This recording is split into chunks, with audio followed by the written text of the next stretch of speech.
예, CBS 라디오 박종현 판사와 함께하고 계십니다. 최상병 특검법 재표결이 부결이 된 상태입니다. 민주당은 즉각 재발하겠다는 입장이고 오늘 한동훈 국민의힘 대표는 자신의 그 제3자 추천 최상병 특검법 추진에 대한 입장이 달라지지 않았다라고 또 말을 했습니다. 당내 반발도 또 조금 있는 상황이라서 한동훈 대표가 향후 풀어야 될 과제가 굉장히 많은 상황인데요.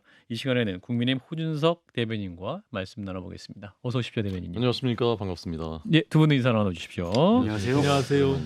예, 오랜만에 뵙습니다. 예, 총선이 처음 모신 것 네, 같은데. 총선 전에 한번 왔었고요. 예. 네, 떨어지고 다시 왔습니다. 아이고 저런. 예, 일단 한동훈 국민의힘 대표 체제가 출범이 된 상태고, 네네. 예, 62.8% 당심과 민심의 압도적인 지지를 받았는데 어떤 의미가 있다고 판단하시는지. 국민들이 매우 전략적인 저희 당 지지자들께서 지혜로운 선택을 하셨다라고 생각하고요. 예, 국민들께서 이제 그 당을 보실 때 대표가 어떤 사람이냐, 누구냐에 따라서 그 이미지가 굉장히 많이 저는 결정된다고 생각하거든요. 예, 근데 한동훈 대표는 젊고 또 반듯하고 또 새롭고 그리고 공정과 법치를 중시하고 그리고 제가 이제 옆에서 본 바에 의하면 약자에 대한 배려 그리고 이제 격차 해소 이런 것에도 진심이 있다고 생각합니다. 그것이 예, 저희 당이 나아가야 될 방향과 새 대표가 상징하는 이미지가 매우 일치한다라고 저는 생각하고요. 예, 이런 방향으로 나아가는 그 변화가 시작됐다 그래서 중도 수도권 청년들의 마음을 얻는 그런 이 변화가 시작됐다고 생각합니다. 중수청. 그렇습니다. 예, 이게 호소할 수 있다라는 말씀인데. 자, 일단 한동훈 대표 체제가 시작되고 이제 많은 분들의 관심이 이제 그 당정 관계, 대통령과의 관계 잘 풀 수 있을 것이냐. 물론 이제 그 다음 날 그 전대 다음 날 이제 삼겹살 만찬도 했습니다만. 네. 근데 이게 뭐 삼겹살 먹는다고 해서 다 마음이 풀리겠느냐 뭐 이런 말씀도 하시는 분이 있고 대표님께서 어떻게 판단하세요? 당내 분위기나 뭐 지금까지 전해져 오는 흐름? 그러니까 많은 분들의 일반적인 관측이 돌아올 수 없는 강을 건넜다. 네. 사람이 뭐 아주 그 건조하게는 관계를 이어가겠지만 예, 잘 지내기는 어려울 것이다라고 생각했었잖아요. 근데 예. 바로 하루 만에 그 예상이 깨졌지 않습니까? 깨진 거 맞습니까? 네, 깨졌죠. 어. 대통령께서 마음을 다해서 이제 우리 한동훈 대표 잘 도와줘라. 혼자 두지 말아라. 외롭게 하지 마라. 예, 여러 가지를 그냥 단순한 덕담이 아니라 진심이 실려 있다는 걸 거의 참석자들이 다 공통적으로 이제 그 증언을 하고 있지 않습니까? 예. 그런데 윤 대통령께서 거대 야당이 폭주 열차를 지금 이제 폭주하고 있는 탄핵 열차 폭주하고 있는데 예. 여당과 그리고 60%의 지지를 얻은 당 대표가 돕지 않는다면 사실 어떻게 헤쳐나갈 수가 있겠습니까? 한동훈 대표도 마찬가지입니다. 예. 60% 지지한 그 지지자들의 대다수가 제가 현장에서 지역에서 만나본 민심은 한동훈 대표 지지하는 그 지지자들 대다수가 윤석열 정부의 성공을 굉장히 바라고 있습니다. 예. 윤 대통령에 대한 지지를 여전히 갖고 있는 분들이고요. 윤 대통령과 정부가 성공해야 한동훈 대표도 성공할 수 있는 것입니다. 양자는 목표가 정확하게 일치하고요. 이해관계도 일치합니다. 그리고 두 사람은 또 오랜 세월 20년 동안. 20년 동안 쌓아왔던 히스토리가 있기 때문에 예. 그동안에 싸우기도 하고 또 화해하기도 하고 서로 어떻게 하면 되는지 잘 알고 이런 것이 있다는 건 굉장히 강점이거든요. 부부가 이혼하기 쉬운 게 초반에 기대가 막 깨지고 할 때지 20년 정도 싸우고 막 이렇게 그 히스토리가 쌓인 부부들은 예. 쉽게 이혼하기 어렵거든요. 황혼연도 있습니다. 저는 황혼이혼 반대입니다. 아, 그래요? 자, 일단 오신환 의원님은 그래도 이제 당원이시기도 하고 네. 그 전당대회 이후에 대통령이 이제 초청을 해서 만찬 현장도 보셨을 것 같은데 어떻게 느끼셨어요? 추가적인 질문해 주세요. 저는 뭐 한쪽에서는 전당대회 끝나자마자 다음날 그렇게 낙선자들까지 함께 청와대 만찬을 초청하는 것이 과연 축하연이냐 아니면은 뭐 낙선자들에 대한 위로연이냐 이런 지적도 있지만 사실은 당대표 입장에서는 굉장히 감정이 격하게 전당대회를 치르고 나서 그분들과 이렇게 1대1로 만나기가 쉽지 않았을 거예요. 그것을 대통령이 모두를 불렀기 때문에 그것이 한자리에 가능했던 측면이 있거든요. 예. 또 한 가지는 그 다음날 뭐 김재원 최고나 김민전 최고가 다른 소리를 한 것으로 인해서 벌써 뭐 이렇게 한동훈 체제를 흔들려고 하는 거 아니냐 이런 이야기들을 많이 하고 있잖아요. 그 첫 번째 어저께 첫 최고위원회가 있지 않았나요? 있었죠. 그저 호준석 대변인 참석 혹시 저 안 했습니다. 그래서 안 했나요? 그래서 네. 첫 번째 아마 최고위원들과 한동훈 대표와의 분위기를 보면 그것이 그냥 뭐 단순히 지나가는 일인지 예. 아니면 정말 작심하고 한동훈 체제를 흔들려고 하는지를 알 수 있었을 것 같아요. 그래서 당내 분위기가 어떠했는지가 좀 궁금하고 제가 봤을 때는 이 당대표의 권한을 좀 다소 너무 과소평가하는 게 아니냐. 그리고 63%의 당시 민심 지지를 받은 당대표로서 예. 한동훈에 대한 기대감이 굉장히 크거든요. 그렇기 그렇죠. 때문에 혹시 이 가장 큰 과제가 뭐라고 생각하시는지 제가 봤을 때는 그 한동훈 대표가 대표의 지금 가장 시급하게 해야 될 과제가 무엇이냐고 생각하는지 혹시 어떻게 생각하시나요? 저는 그 현장에 답이 있다고 생각하거든요. 예. 모든 것에. 근데 우리가 관념적으로 중도 수도권 청년 이거 탁상에 앉아가지고 얘기해야 답이 안 나옵니다. 예. 저는 여의도 연구원 이제 재건한다고 하는데 예. 현장으로 가서 목소리 많이 듣는 조직으로 만들어야 된다고 저는 생각해요. 청년들 만나서 얘기를 들어보면 답이 나옵니다. 거기서 생생한 것들이 나오거든요. 기자도 예. 마찬가지지 않습니까? 앉아서 전화로만 취재하면 한계가 있어요. 나가보면 달라지거든요. 예. 그래서 저희가 우리나라 청년들은 단군 일의 최고 경쟁력이 있고요. 전 세계에서 지금 가장 경쟁력이 뛰어난 젊은이들입니다. 이들을 주역으로 만들고 저희 당의 주역으로 만들기 위해서는 직접 나가서 얘기 듣고 얘기를 해보고 그래서 토론하고 거기서 답이 나오고 그다음에 철옹성 같이 우리 당에 마음을 주시지 않은 4050 이분들 철옹성을 뚫으려고 하면 저는 안 된다고 생각해요. 부서지지 않습니다. 넘어가야 돼요. 넘어갈 수 있는 저는 방법이 있다고 생각합니다. 제가 선거운동 해보니까 이분들을 만나기 자체가 쉽지가 않아요. 이분들 아파트 사시면서 아파트에 막 들어가기 어렵거든요. 출퇴근할 때 나갔다 들어오시니까 지역에서 만나기도 어려워요. 예. 그렇지만 이분들한테도 대한민국이 좋은 나라가 돼야 된다. 우리 아이들 잘 키울 수 있는 그런 나라가 돼야 된다. 그리고 어떻게 하면 우리가 더 잘 살 수 있을까? 그런 염원은 똑같은 거예요. 그러니까 그런 거는 국민이. 지지율적인 측면이고 어떠한 당에 대한 신뢰 문제인데 지금 이제 질문하신 것은 네. 당정 관계라든지 네. 또 후보자와 이제 당 대표 당선자와의 관계 같은 것이 어떻게 잘 풀릴 수 있을 것이냐. 그리고 당 내에 원외 당 대표시잖아요. 네, 네. 그럼 이제 원내 의원들을 어떻게 리더십을 발휘할 것이냐 이 부분에 대한 질문이신 것 같아요. 근데 역대 여당 대표가 63% 지지율로 뽑힌 거 거의 설례 없을걸요. 저는 아까 말씀하신 대로 이 리더십이 이 그 지지율이 갖는 의미를 간과해서는 안 된다고 생각하고요. 예. 실제로 첫 최고위원회의에서도 이뉴환 최고위원 그분 누가 친윤이라고 분류했었는데 예. 한동훈 대표 적극적으로 지지한다는 발언을 했습니다. 예. 그리고 한동훈 대표가 지난 100일 동안 보여줬던 리더십을 제가 이제 그 옆에서 봤을 때는 예. 비대위원장 시절에도 일을 굉장히 잘합니다. 그리고 장악력이 있고요. 그래서 저는 빠르게 당을 장악해 나갈 것이다. 좋은 의미에서. 아하. 그리고 당의 체제를 혁신해 나갈 것이다. 그리고 대통령과는 저는 격주 또는 한 달에 한 번씩은 정례회동 하시면서 혹시나 안 만날 때 이제 오해가 쌓일 수 있는 거거든요. 억측이나 그런 것들이 없도록 잘 관리해 나가시면 좋지 않을까 생각합니다. 격주로 만나실 계획이세요? 아니 그랬으면 저희 바람입니다. 바람. 네네. 박 실장님. 저는 이제 한동훈 대표가 보수의 대선 주자로서는 지금 구조적 딜레마에 빠져 있다고 보거든요. 그러니까 대통령과의 공존을 얘기하는데 예. 그러려면 대통령과 뜻을 맞춰서 잘 가야 되잖아요.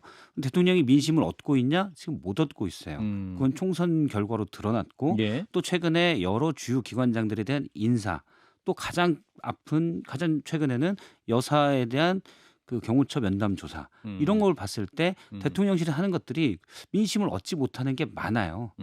그런데 그러면 그걸 한동훈 대표가 민심에 같이 올라타도록 끌어내야 되는데 그렇게 할 수 있느냐? 끌어내는데 대통령이 그래 네 말이 맞아. 참 내가 어렸을 때부터 네 말을 들을 걸 하면은 잘 되겠죠. 근데 저희가 예측한 대통령 스타일이 그건 네 생각이고 난 나대로 가겠어. 예. 라고 하면 할 게 없는 거예요. 대변인님 반론해 주세요. 그러면 그러면 이제 한동훈 대표가 만약에 대통령의 변화를 끌어내지 못하면 최소한 공격하고 압박이라도 해야 되는데 그것도 못한다면 당대표로서는 모르겠지만 대선 주자로서는 지도자감에 손상을 받게 되겠죠. 그래서 저는 그게 공존이냐 아니냐 그건 대통령 하기 나름인데 어쨌든 예. 근데 약간 딜레마에 빠져 있다라고 봐요. 예, 그 부분에 대한 근데 말씀. 예. 정치는 세상 만사는 절충과 타협이지 않습니까? 예. 사실 지난 총선 때도 한동훈 당시 비대위원장이 요구한 것들이 다 안 받아들여진 건 아니에요. 결국 받아들여진 부분이 있거든요. 이종섭 대사건도 그렇고요. 예. 황상무 수석도 결국 이제 사퇴했지 않습니까? 그래서 대통령실에서 일부 수용하면서 가는 거예요. 그러니까 한동훈 대표가 요구했을 때 다 받아주진 않겠죠, 대통령이. 그렇지만 민심에 올라타기 위해서 한 대표는 계속 노력할 것이고 그것이 대통령한테도 큰 어떤 그 동인이 될 것이고 그래서 그 과정에서 어떤 합리적인 정도의 지금보다는 훨씬 나아진 그런 결과들을 저는 낼 거라고 기대합니다. 예. 예를 들어서 한동훈 대표가 얘기했던 구체적인 약속들이 있어요. 그러니까 같이 우리 잘 살아봅시다. 화합. 요거는 이제 아주 추상적인 메시, 예. 그냥 거의 추상적인 레토릭에 지나지 않고 예. 만약에 각자 서로 할 일이라면 한동훈 대표가 할 일은 건 뭐 국민의힘의 연수원 새로 만들고 교육시키는 거 당의 미래를 위해서는 어쩔지 모르겠지만 지금 국정에는 별 영향이 없는 것들입니다. 그런 건 한동훈 대표가 할 수 있겠죠. 그런데 국정에 직접적인 거는 한동훈 대표가 출마 선언할 때 일단 특별감찰관 요청하고 추천하겠다고 했고요. 제2부속 설치도 요구하겠다고 했습니다. 그리고 가장 중요한 건 민심이 의구심을 풀어달라고 요구하는 최상병 특검법을 나서서 발의하겠다고 했어요. 예. 근데 당대표가 된 다음에 일단 지금은 뭐 며칠 안 지났기 때문에 예. 예의상 그럴 수도 있는데 이런 모습들이 조금 이게 지금 전술적으로 지금 예의상 톤을 다운시킨 건가? 제가 볼 때는 그렇지 않고 그냥 원래 톤이 없었던 듯한 느낌? 이런 느낌을 좀 받아요. 그러니까 최상병 특검법에 대한 한동훈 대표의 버전이 있잖아요. 제3자 추천에 의한 그 최상병 특검법. 그 추진되는 겁니까? 그러니까 지금 취임한 지 이틀 됐는데 예. 아무것도 없었던 것 같다. 뭐 이렇게 말씀하시는 건 좀 예. 너무 성급하시다. 예. 특별감찰관이나 이제 제2부속실은 좀 지켜봐 주시죠. 되나 안 되나 보시죠. 그다음에 특검법에 대해서는 저는 이제 국민들의 민심이 무엇이냐, 민심에 올라탄다고 했는데 민심은 최상병 순직의 책임이 어디에 있느냐 정확하게 밝히자. 예. 그다음에 수사에 부당한 외압이 있었는지 정확하게 밝혀야 된다라는 예. 게 민심입니다. 제가 볼 때. 그런데 이제 그 도구로 특검도 필요하다는 게 이제 60% 정도가 안팎이 되는 것이지 않습니까? 그런데 민주당의 특검에 대해서 제가 보기에는 여론조사하면은 그렇게 높게 나오지 않을 거예요. 민주당의 특검법은 부당하다라고 인식하는 국민들이 굉장히 많거든요. 그래서 이번에 이제 그 헌법에 보장된 제2요구권에 의해서 이제 다시 이제 부결된 것이지 않습니까? 예. 근데 이런 과정에서 저는 또 그 사이에 상황이 흘러가고 있어요. 예를 들면 최상병의 순직에서 임성근 사단장이 무리하게 수중수색을 지시해서 과실치사 혐의를 씌울 수 있는가에 대한 판단은 경찰 수사와 그다음에 민간 전문가들에 의한 민간 수사심의위원회에서도 모두 그렇게 볼 수는 없다라는 결론이 나왔지 않습니까? 예. 그리고 마치 무슨 그 멋쟁 해병인가요? 단톡방에 있는 사람들이 예. 주가 조작 사범이 뭐 VIP한테 로비를 해가지고 임성근 구명했다. 뭐 이런 의혹들이 제기됐었는데 제가 보기에는 이것은 사실이 아닌 것으로 거의 이제 판명이 되고 있단 말입니다. 예. 그래서 이렇게 상황들이 변하고 공수처의 수사 결과가 또 나올 겁니다. 머지않아서. 그러면 저는 거기에 따라서 민심이 반응할 것이라고 생각해요. 근데 그때 민심이 여전히 아니다. 특검이 여전히 필요하다라고 하면 거기에 맞게 그 민심에 올라타서 논의를 하면 되는 것이고요. 예. 이 정도면은 밝혀졌구나. 이제 알겠다. 이렇게 됐을 때는 더 이상 특검 논의가 그때는 필요가 없다는 겁니다. 저는 장동혁 의원의 말은 후자를 반영한 것이라고 보고요. 특검에 대한 입장이 여전히 변함이 없다라는 한동훈 대표의 말은 그 전자를 반영한 것이라고 봅니다. 앞으로의 상황을 조금만 더 기다려보면 될 것 같습니다. 저는 이제 뭐 오신환 의원님. 예, 우리 국민의힘의 입장에서 한동훈 대표의 등장은 사실 굉장한 파괴력을 갖고 있다고 봐요. 왜냐하면 일단은 언론에서의 이슈 파이팅이나 장악력이 굉장히 지금 뛰어나고 있잖아요. 뭐 일례로 지금 저기 지금 전당대회가 하고 있잖아요. 민주당이. 이재명 대표가 완전히 사라져 버렸어요. 이제 사법 리스크가 이제 등장할 때 다시 재등장할 정도이지 않을까라고 생각을 하고 어쨌든 최상병 특검법에 대한 그 이니셔티브도 사실 한동훈 대표가 지금 쥐고 있는 거잖아요. 민주당이 계속 요구하고 있어요. 어쨌든 그거를 할까 말까에 대한 판단, 결정 그리고 당내 여러 가지 돌파해내는 모습들 이게 다 한동훈 대표의 과제거든요. 근데 민주당이 이걸 계속 부추기고 있단 말이죠. 그런 예. 측면에서 보면 예. 뭐 지금 여론조사 추이가 뭐 컨벤션 효과가 일부 있긴 하는데 그건 전당대회 때만의 문제가 아니라 저는 향후에도 한동훈 대표가 이걸 놓지 않고 끌고 갈 것이다. 그런 점에서 국민의힘의 입장에서는 굉장히 좋은 기회를 맞이했고 이것이 뜻하는 대로 잘 당이 변화하고 혁신한다면 굉장히 국민들의 신뢰를 다시 회복해서 새로운 국면을 맞이할 수 있다 이렇게 보여집니다. 예. 그러니까 이제 이게 특검이나 탄핵에 중독돼 있는 민주당에 지금 저렇게 폭주하는 부분들을 막을 수 있는 길은 국민의힘의 입장에서는 민심을 얻는 수밖에 없어요. 물리적으로 아무것도 안 되잖아요. 만약에 민심을 얻게 되면 저는 특검에 대한 탄핵에 대한 부분들도 민주당이 그렇게 쉽게 저렇게 몰아치기는 어렵다 이렇게 봅니다. 사실 이제 한동훈 대표가 그 63% 지지롭고 이제 대표가 됐는데 그 63의 숫자 안에는 어떤 한동훈 당시 후보가 제안했던 제3자 추천 특검법에 대한 긍정을 거기도 지지해 보냈던 국민도 있었을 거란 말이죠. 네네. 예. 그런데 이제 이 안에 대해서 한동훈 대표 적극적인 모습을 보이지 않는다면 우리 실망하는 분들이 더 많지 않겠느냐 이런 해석도 있습니다. 저는 그 민심이 예. 그 민심은 최상병 순직에 대해서 진실은 정확하게 밝혀라. 그리고 이것이 더 이상 나라를 위해서 헌신하다가 희생한 젊은이의 그 순직을 더 이상 정쟁의 도구로 삼지 못하도록 명예롭게 그리고 정확하게 마무리를 지어라. 그래서 미래로 나아가라. 예. 라는 그런 요구라고 생각합니다. 그러니까 그 요구를 이루는 방법에는 필요하다면 그런 제3자 특검도 있을 수 있는 것이고요. 앞으로의 예. 상황에 따라서. 그다음에 제3자 특검으로 가지 않고도 그 요구가 충족이 된다면 예. 굳이 거기까지 나아가지 않아도 될 수도 있고요. 두 가지 길이 다 열려 있다고 저는 보는 겁니다.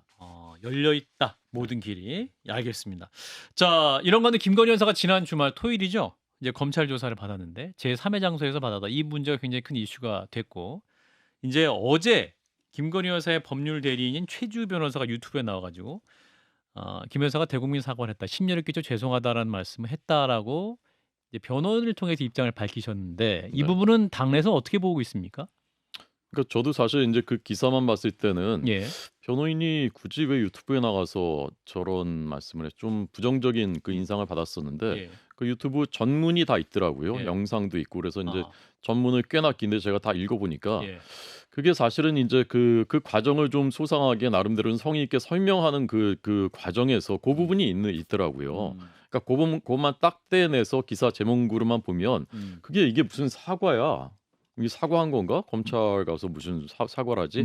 이렇게 느낄 수가 있는데 예. 사실은 사과라는 표현은 쓰지도 않았어요. 그 변호사는 진행자가 그럼 사과하신 거군요 이렇게 물어본 것이더라고요. 심려를 끼쳐 국민들에게 죄송하다라는 말씀하셨다. 그런 말을 예. 그 조사 전에 김건희 여사께서 검사들한테 했다. 그 아하. 부분이 설명된 거예요. 전체 이제 긴 설명 중에 음. 한 대목이 있는 거예요. 그래서 저는 그게 사과를 그 김건희 여사께서 하셨다라고 할 수는 없다고 생각하고요. 아하. 사과는 받아들이는 사람이 사과로 받아들여야 사과로 성립되는 것이지 않습니까? 그래서 나중에 다른 기회에 김건희 여사께서 또 국민들한테 다시 사과할 기회가 있지 않을까 생각합니다. 저는 개인적으로는 이 최주 변호사가 갑자기 등장을 해서 사실 김건희 여사를 바라보는 시선들이 그렇게 지금 좋지가 않잖아요, 국민들이. 예. 근데 자꾸 김건희 여사에 대한 기사들을 생산해내고 뭐 저도 지금 호 대변인님 얘기 들어보니까 뭐 맥락상은 그렇게 얘기할 수 있을지언정 언론에서는 그걸 다 실어주질 않거든요. 그렇다면 굳이 왜 최주 변호사가 나와서 김건희 여사를 대변하면서 저렇게 자꾸 이야기를 할까? 저게 김건희 여사의 뜻인가? 저는 그게 굉장히 좀 궁금한 측면이 있어요. 국민의힘의 입장에서는 지금 한동훈 호가 열심히 잘 출발해서 가고 있는데 예. 왜 자꾸 김건희 여사에 대한 불필요한 이 언론의 이슈들을 만들어내는지 그게 좀 안타깝습니다. 저는. 그러니까 저는 이해하는 측면에서 보자면 예. 저는 전문을 다 읽어본 다음에 조금 그 균형 잡히게 하는데 도움이 되는 면이 있더라고요. 제가 몰랐던 정보, 사실 그쪽 정보는 잘 모르잖아요. 그렇죠. 김건희 여사 입장에선 억울한 것들이 꽤나 있다고 생각한단 말입니다. 예. 그래서 그런 얘기를 한번 쭉 한번 살 필요가 있겠다라고 판단한 것 같아요. 예. 그래서 저는 한번 우리 진행자 박정현 앵커님이나 예. 여기 이 두 분도 한번 쭉 한번 보시면 전문을 읽어. 청취자들께서도 한번 보시면 도움이 되지 않을까 저는 그렇게 생각했습니다. 예. 그 이제 황제 조사 아니냐? 응? 황제 황제 조사를 조사. 받았다라는 네. 비판이 있잖아요. 제3의 장소에서 받았고. 그게 또 이제 검사들이 휴대폰 제출하고 그 예. 제출했던 이유 자체가 이제 녹음할 우려가 있었다. 김건희 여사의 그 조사 내용을. 네. 둘째로는 생중계할 수도 있지 않냐. 예. 셋째로는 이거 핸드폰 무선 조작으로 폭발이 가능하게 조작할 수도 있지 않냐. 이렇게 또 이 최주 변호사 얘기를 해가지고 네. 이것도 좀 논란이고 이 황제 조사를 몰아가는 것도 납득이 안 간다 이렇게 말씀을 해서 네, 예. 오히려 이게 검찰 조사를 받은 것을 결단했던 김건희 여사의 어떤 그러한 뭐 진상 조사를 향한 의지랄까 뭐 이런 것도 약간 퇴색된 측면도 있지 않냐라는 비판도 있습니다. 그러니까 저도 그 대목 보고 참 정무적인 그 판단이 좀 미흡하구나 이렇게 생각했는데 예. 그 전체를 읽어보니까 이제 그 요지는 그런 얘기이더라고요. 처벌 규정이 없는 사건에 사실은 일반인이라면은 소환 조사도 할 수가 없는 건데 현직 대통령의 부인이 헌정사상 처음으로 대면 조사를 그래도 수용을 하고 12시간의 강도 높은 조사를 받았다. 그런 점은 평가받아야 된다. 저도 이제 그 부분은 그렇게 생각하거든요. 예. 그다음에 이제 그 핸드폰을 뭐 뺏었다, 압수했다 이런 것은 사실 좀 조금 악의적인 표현이라 생각하고 대통령 경호처는 윤 대통령이건 아니면 그 전에 문 전 대통령이건 앞으로의 대통령이건 똑같이 규정대로 프로토콜대로 한다는 거예요. 그래서 국무회의에 들어갈 때 현직 장관들도 모두 핸드폰은 제출한다. 제출하고서 들어간다는 거죠. 그 규정대로 한 것이다. 근데 황제 조사라고 하는 것은 억울하다. 이제 그런 설명인데 거기에 이제 뭐 폭발 뭐 이런 얘기까지는 굳이 할 필요가 없었는데 장황하게 설명을 하다 보니까 이런 부분만 놓고 보면은 이게 무슨 소리야 이렇게 하게 되는 거죠. 그렇죠. 네. 예, 박 실장님. 저는 뭐 최지우 변호인이 언론에 자주 등장하게 된 음. 배경에 제가 추정하는 게 있는데 얘기하면 제가 잘 모르는 최지우 변호인이 기분 나빠할 수 있기 때문에 얘기 안 할까요? 얘기해 주세요. 얘기해 주세요. 어쨌든 뭐 여사의 입장도 알리고 아, 예. 어쨌든 최지우 변호인도 등장하게 됐죠. 예. 그런 측면이 있을 텐데 저는 뭐 호준석 대변인님 말대로 역효과가 상당히 많이 나고 있다라고 생각을 합니다. 지금 뭐 예를 들어서 세 가지잖아요. 녹음, 그다음에 생중계, 폭발물. 일단 언론에서 요약한 거예요. 예. 언론에서 요약한 거에 그게 핵심이라고 봤기 때문에 언론에서 요약한 건데 예. 앞에 물론 폭발물은 경우랑 연관돼 있을 텐데 예를 들어 생중계 또는 녹음 이거는 저는 경우랑 상관이 없다고 봐요. 예. 근데 경우랑 상관없는 건데, 그러니까 제가 알기로는 여권 관계자한테 들은 걸로는 이제 예. 피의자로 보이는 것 자체가 상당히 싫어했다, 꺼려했다.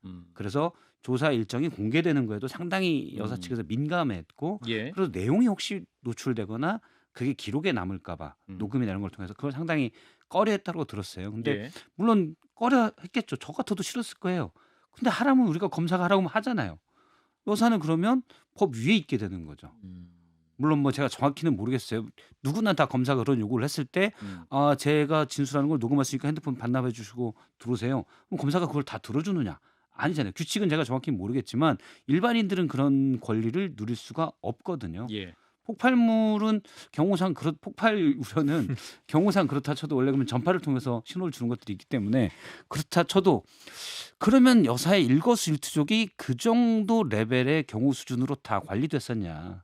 우리가 22년에 그 아크롭스타 밑에서 본 영상만 봐도 전혀 아니었거든요. 예. 그 뒤에 금면 뼈를 깎는 고통을 통해서 혁신을 통해서 이 정도로 경호가 강화됐냐? 그건 모르겠지만 어쨌든 약간 해명이나 변명이 좀 구차하죠. 네. 이게 중요한 거는 지금 대면 조사를 한 부분에 대해서 일단은 검찰의 입장에서는 이거를 폭발만- 성사시켰다라는 측면이 있는 것이고, 김건희 여사도 사실 지금 명품백 받은 부분들에 대해서는 내가 이게 조사를 할 이유가 없는데 그래도 응했다 뭐 이런 측면이 마무리. 있잖아요. 예. 근데 이제 제3 공간에 대한 문제가 제일 큰 문제인 것 같아요. 검찰청에 출두해서 비공개라도 뭐 지하에서부터 올라갔으면 사실은 핸드폰을 검찰청에서 자기 핸드폰 내지는 않았겠죠. 예. 예. 한 30초 남았는데요. 자, 호준석 대변인. 자, 이제 뭐랄까요? 한동훈 대표 체제 앞으로 바라보는 국민들에게 한 말씀 해주시죠. 어떻게 바라봐 달라. 저희 당이 이제 그 국민들의 마음을 얻기 위해서는 저는 미래로 가자라는 한동훈 대표의 말에 답이 있다고 생각합니다. 예. 대한민국이 정말 역대 저는 어느 때보다도 전 세계 탑5 안에 들어갈 수 있는 좋은 여건을 지금 갖고 있다고 생각합니다. 예. 그런데 국가를 어떤 비전으로 우리나라가 어떻게 될까? 이에 대한 그 답을 제시하는 정치인 저는 없었다고 생각해요. 그 답을 그래요? 제시하는 정당이 되겠습니다. 알겠습니다. 호준석 국민의힘 대변인이었습니다. 고맙습니다. 감사합니다.